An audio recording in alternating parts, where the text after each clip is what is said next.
Tiga sumber iman Katolik. Hai, perkenalkan nama saya Ria Rapita Sigalinggi. Saya Roy Ardinta Tarigan. Dan saya Oktaviani Regina. Pada kesempatan kali ini, kami akan membahas tentang tiga sumber iman Katolik. Sebagai seorang Katolik, kita harus mengetahui apa yang menjadi dasar iman kita sebagai seorang Katolik. Lalu, apa saja tiga sumber iman Katolik itu? Tiga sumber iman Katolik itu yaitu yang pertama tradisi suci, yang kedua kitab suci, yang ketiga magisterium. Tiga sumber iman Katolik tadi sudahlah kita ketahui. Sebagai seorang Katolik, hendaknya memahami apa saja yang menjadi pilar iman kita dengan memperoleh keseluruhan kebenaran ajaran iman Kristiani yang dapat mengantar kita kepada keselamatan kekal sebagai yang dikehendaki oleh Kristus. Ketiga pilar kebenaran atau ketiga sumber iman tadi, yakni kitab suci, tradisi suci, dan magisterium atau disebut juga dengan kuasa mengajar gereja. Ketiganya haruslah benar-benar oke. Yang pertama, yakni kitab suci. Kitab suci, teman-teman. Kitab suci merupakan salah satu cara bagaimana sabda Allah dapat disampaikan kepada manusia melalui tulisan yang dapat kita baca. Kitab suci ditulis oleh para nabi atau para penulis kudus yang menulis kitab-kitab dalam perjanjian lama, dan juga kemudian para rasul dan para pembantu mereka yang menulis kitab perjanjian baru. Namun teman-teman, semua penulis itu menulis dengan inspirasi Roh Kudus, sehingga apa yang disampaikan dan apa yang ingin disampaikan oleh Allah tertulis di dalam kitab suci. Kitab suci sendiri berisi tentang misteri hidup Yesus Kristus yang ditulis dalam nubuat para nabi dalam perjanjian lama, dan dalam perjanjian baru ditulis tentang kisah perjalanan Yesus Kristus. Jumlah kitab suci bagi orang Katolik ada 73 kitab, terdiri dari 46 kitab perjanjian lama dan 27 kitab perjanjian baru. Teman-teman harus ingat bahwa kitab suci merupakan dasar iman dan temuan hidup gereja, karena di dalam kitab suci wahyu Allah benar-benar ditulis dan merupakan dasar iman gereja Katolik. Kitab suci merupakan sumber iman dan pedoman hidup serta sumber segala pengetahuan. Kita harus menyadari dan menjadikan kitab suci sebagai pedoman hidup kita. Kitab suci merupakan kumpulan buku yang ditulis manusia dengan inspirasi Roh Kudus, berisi tulisan tentang wahyu Allah dan rencana keselamatan umat manusia oleh Yesus Kristus. Di dalam kitab suci juga menyajikan kepada kita sederetan saksi-saksi iman, mulai dari Bapak Abraham, yakni Bapak rohani kita dalam imannya, sampai kepada Maria, seorang pribadi dengan semangat sempurna mencapai ketaatan iman. Kesaksian mengenai jawaban mereka terhadap panggilan iman merupakan suatu contoh dan inspirasi bagi kita masing-masing dalam kita memberi jawaban secara pribadi kepada Tuhan. Kitab suci merupakan sumber pertama dalam beriman. Maka dengan rajin membaca kitab suci, kita makin mengerti isinya dan memperoleh pengertian hal yang sangat penting bagi pertumbuhan iman kita. Selain itu, terdapat juga ungkapan Santo Hieronymus yang amat terkenal dan mengena bagi kita terkhusus umat Kristiani tentang kitab suci yang berbunyi, tidak mengenal kitab suci berarti tidak mengenal Kristus. Maka teman-teman, kita harus wajib membaca kitab suci. Selain itu teman-teman, bukan hanya kitab suci yang menjadi sumber iman Katolik.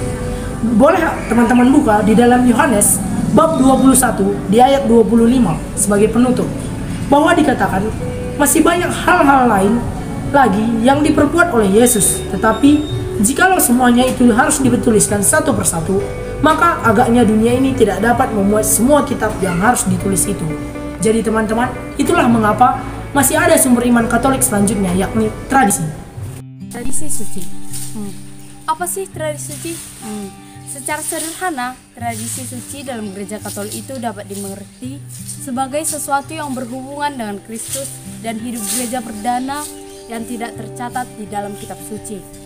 Banyak hal yang telah dilakukan Yesus yang telah tercatat. Nah, yang tidak tercatat inilah yang dinamakan dengan tradisi suci.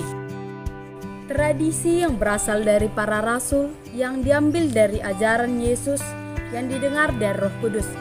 Tradisi suci adalah tradisi yang berasal dari para rasul yang mewartakan secara lisan apa yang mereka terima dari Kristus, entah dari perbuatan Kristus, dari hidupnya, ataupun dari yang mereka pelajari atas dorongan Roh Kudus. Nah, tradisi suci adalah kekuatan yang terus hidup di dalam gereja, yang dengan adanya tradisi suci, kebenaran kitab suci dapat dijaga dari kesalahpahaman. Nah, tradisi suci adalah yang mempercayakan Kristus kepada para rasul, lalu disalurkan seutuhnya kepada para penulis, yaitu para paus dan para uskup. Umat Kristen percaya bahwa ajaran-ajaran Kristus dan rasul-rasulnya dilestarikan dalam bentuk kitab suci yang diwariskan dari generasi ke generasi. Lalu apa sih contoh tradisi suci yang ada hingga saat ini? Contoh tradisi suci itu yaitu Trinitas atau 3 pribadi Kristus, yaitu Allah Bapa, Allah Putra, dan Roh Kudus. Bunda Maria, Maria diangkat ke surga, dan syahadat yang selalu menjadi bagian dalam gereja Katolik, yaitu syahadat para rasul. Dan yang terakhir ialah magisterium. Dalam hal iman yang kita miliki, iman kita berdasar dan bersumber dari kitab suci serta tradisi gereja Katolik. Kitab suci dan tradisi gereja merupakan 2 hal yang terus ditata oleh magisterium. Magisterium adalah jabatan ajaran resmi gereja di dalam magisterium, terdiri dari paus dan para uskup. Mereka diberikan tugas untuk memasifkan kitab suci dan membuat penilaian mengenai tradisi dalam gereja dan membuat pernyataan resmi mengenai tradisi-tradisi.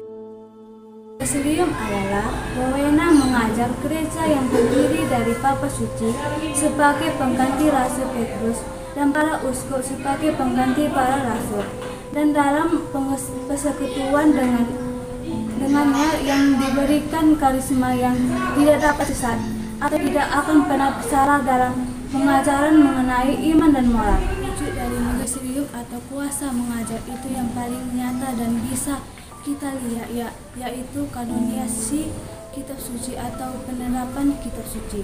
Maksudnya yang menerapkan kitab suci termasuk ke dalam kitab suci dan bukan termasuk ke dalam kitab suci ialah wewenang paus dan para uskup yang memiliki wewenang kuasa mengajar. Jadi, tradisi suci dan kitab suci memiliki hubungan yang erat satu sama lain, saling berkomunikasi, sebab keduanya yang berasal dari sumber ilahi yang sama, bagaimanapun bergabung menjadi satu dan mengarah ke tujuan yang sama, karena kitab suci adalah penunturan Allah sejauh dituangkan ke dalam tulisan dengan Roh Kudus. Sedangkan tradisi suci meneruskan secara utuh sabda Allah yang dipercayakan Kristus kepada para rasul dan para pengganti mereka agar dipelihara dengan setia, dijelaskan dan diperluas di dalam pewartaan mereka sampai diterangi roh kebenaran. Maka gereja menimba kepastian mengenai segala sesuatu yang diwahyukan tidak hanya dari kitab suci. Oleh karena itu, kedua-duanya harus diterima dan dijunjung tinggi dengan perasaan yang setia dan hormat. Suci terdiri dari perjanjian lama dan perjanjian baru, berasal dari ajaran lisan para nabi yang kemudian ditulis para penulisnya dengan mengambil sumbernya dari tradisi suci yang tetap hidup dan berakar dalam jemaat perdana. Demikianlah bahwa tradisi suci itu penting dan tak terpisahkan dari kitab suci. Keduanya menjadi cara bagaimana sabda Allah itu diwahyukan kepada manusia. Gereja Katolik menjelaskan tentang tradisi suci. Demikian penerusan yang hidup ini yaitu akan ajaran hidup dan ibadah jemaat yang berlangsung dengan bantuan Roh Kudus. Dinamakan tradisi. Demikianlah gereja dalam ajaran hidup serta ibadatnya dilestarikan serta diteruskan. Jemaat harus berpegang teguh pada ajaran-ajaran para rasul, baik yang lisan maupun tulisan. Rasul Paulus bahkan menempatkan ajaran lisan lebih utama daripada tulisan, dan sehingga disebut lebih dahulu ajaran lisan inilah yang umum dikenal dengan tradisi suci, sedangkan ajaran yang ditulis umum dikenal dengan kitab suci. Tradisi suci menghubungkan kita dengan ajaran ibadah dan hidup para rasul. Melalui tradisi suci itu, kita menerima ajaran yang lengkap dari para rasul.